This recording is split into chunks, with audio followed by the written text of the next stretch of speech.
And good morning, it's morning Bakit Mike, and today pag-uusapan natin about addiction, especially sa mga teens. At kung ikaw ay teenager, mas malaki ang chance natin that we will end up being addicted, dependent, or abuser, and sooner or later, it will create disorder. Ang nakakapagtaka lang bakit karamihan at kadalasan nagsisimula sa kabataan between 12, 13, 14. Ang iba pa nga dito mga 9 or at early stage. So marami kami ni-encounter. One of the best reason na the science is trying to comprehend and understand. Siyempre, of course, hindi pa ganun ka-matured ang brain ng isang kabataan. But previously, there are some many theories na nagsasabi because meron tayong tinatawag na response dun sa ating tinatawag na needs. So ano itong needs na to? Yung needs na to, number one, it's because kapag pasok natin ng teenager, we will be experiencing what we call, ito yung pagbibinata. Yan. Mga pare, so gumaganda na yung boses. Every time that we are growing up, and yung mga babae, nagkakaroon na rin ng mga mood swing. Sorry. Sama ko talaga. So, nagkakaroon ng menstruation and everything. So, nagkakaroon ng mood changes. And every time there will be a mood changes in an individual, hindi pala mood changes. Kung nagkakaroon ng chemical changes, nagkakaroon ng hormonal changes sa mga lalaki, sa mga babae, nagkakaroon ng tinatawag natin ang ating system ng stress. And our body doesn't know how to respond with it because hindi natin ganun kakilala pa and it is our first time to experience. So what will happen every time that we will reach the 12 years old, 13, pagbibinata at yung mga dalaga naman ay magkakaroon ng tinatawag na menstruation o magdadalaga sila, our body is signaling us that it's time for reproduction. Yan. Kumbaga pwede na talagang magkaanak kasi yun yung signal. So kaya may nagkakanak ng 12, 13, 14, 15. Kasi that time, the hormones is active. So nangyayari, the craving brain theory, sinasabi doon, na ang mga kabataan during these years ay napaka-susceptible yung brain because mayroong changes. At the back of our head, it is telling us that we need to reproduce. Yan. Kaya nung unang panahon, mga bata pa ng mga nag-aasawa, di ba? So, gusto remember my lola, too young pa daw yung nanliligo sa kanya. Kaya sabi niyo, we're just too young. So, that's around 1930s, ano. So, nangyari dito, during the moment that it is arising, we cannot execute that task. Why? Ang bata pa natin na parang mag-asawa. And the society is telling us, no, sweetheart, you're too young. Bata ka pa, may gatas ka pa sa labi and everything, whatever you call it. And we stop that system. So what we did, it's because this energy in us ay talagang pumuputo. Sabihin, nagngingit-ngit na lumabas because we cannot express ourselves. Other people who will fail to have sports, to have adventures, they will turn sooner or later to be a risk taker. They will try different things. Kaya mga kabataan, ako halos kung ano pinagagawa ko sa buhay.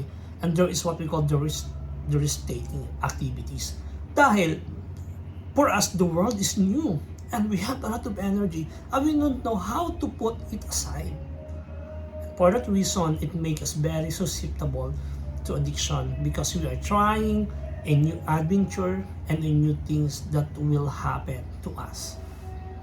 Kaya nga, alam mo karamihan ng mga advokasya and even the law of the Philippines, we call the Republic Act 9165 or the Dangerous Drugs of the Philippines, that was 2002. Ang one of the reason nun, apat kasi yung reason to safeguard, I forgot the other thing. Yung pangalawa nun is to protect our youth. Kasi yung mga kabataan, damay ko na nga ako para damay-damay na lang to. We are very susceptible to addiction because we don't know how to channel that energy. Siyempre, bawal tayong mabuntis. Ako di pala ako mabuntis. Bawal tayong mga anak. Bawal pa lahat. So we tried new things. At the moment we tried new things, it makes us more vulnerable to any forms of addiction. Yun ang nakakatakot na part. Pero most likely naman, a person will try drugs, but that will not be an issue for some, for the 50%. But for the 50% na nasusubok, out of 100, 50% sooner or later will develop dependency and addiction and become a substance use disorder. So yun ang nakakatakot dito.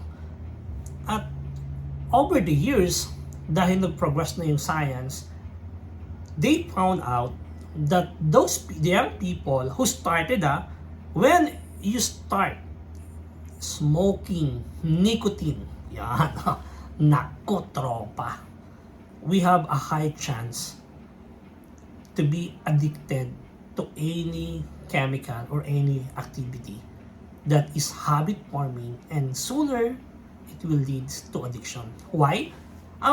May mga studies kasi that they put, and then for example, if you're going to look at it, this study was made, they are looking on normal compact DNA. So ano ba yung DNA? Parang di mahirapan, yun yung parang pinakamaliit na atom ng ating buhay that make us alive.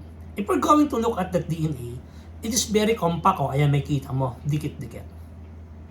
And when you try to scan those and check the DNA of those who started using nicotine at early stage, they found out that yung strand ay loosen. Sabihin, mas malaki yung space. So ano ngayon kung mas malaki yung space, di mas masaya, di ba, magliwaliw tayo? The problem is that kapag malaki yung space within that DNA gap, it will attract other genes, especially the D2R2, which is addictive genes, to be expressed. Binibigyan mo siya ng pagkakataon to express. Ang ibig sabihin, if example, we have an addictive gene, sooner or later, it will be expressed and it will lead into addiction. And that is why very painful and very difficult for young people to understand this. Kaya nga kawawa tayo minsan, because we're doing stupid things when we were young, and then our mom, palo, load sa asin and everything, because they don't understand what's going on with their life. And ngayon, bro, na alam mo na, sis, na alam mo na that this one is killing us. If you haven't started smoking yet, please don't start. That's what I can tell you. And for example, and you are, kapag start ka na mag-smoke, then there's a chance for us to stop. At marami pa tayong pag-uusapan. And for example, if you are being hooked right now with your addiction, dependency, or whatever you're using it, then we can do something about it. Pero pag-usapan natin, and maybe we can find ways how to deal with it. Kasi kailangan natin maintindihan that this any form of addiction that we have, especially to the young people, it's a disease. Sakit po ito. Ang mahirap sa ating mga Pilipino, kaya nating sabihin ang hypertension sakit, yung COVID-19 sakit, yung AIDS sakit. When it comes to addiction and mental health problem, sabihin mo nanuno sa punsod. Ano yan? Kawawa naman yung nuno, nananahimik naman doon. Ginagalaw natin. No. This is really a disease. And that is why, number one, if you are a young people right now, take my advice to you. Don't try this at home. Hindi. Ano mo subukan, bro? Try to channel this energy that you have in terms of sports. In terms of risky activity like outdoor, being with your friends, biking. Ngayon, alam mo, usong-uso yung mga gempoys na tinatawag, mga pandemic riders. Start doing bike. Ayoko na enroll in karate class. Or any activity that sooner will dim that light ng ating addictive genes. And this is very important. Alam mo, bro, it's all about excess energy. Kaya sasabi nila, that's why the science is promoting sports for this reason. For the reason that we need to rechannel that energy. And for ngayon, kung wala kang mahahanapan ng rechannel na energy mo at medyo tinatamad kang magkikilos sa bahay, try hang out with your friends, play basketball, whatever you want to do. Ang dami ngayong sports na pwede mong pagkakabalangan that will express that energy that we have. And if you have more problem, if you have more question regarding addiction, you can make a comment down below. And then pag-usapan natin. We will help you how to channel you or to direct you to other agencies na nangangailangan ng tulong. But it's not too late for us to move forward. If you are hooked right now, there's a way bro out of it. If you haven't started, please don't start. At if you're in the middle, stop it and try to do something. Always remember that this life has so much to offer compared than what we have right now. Thank you and God bless you. It's Morning Mass.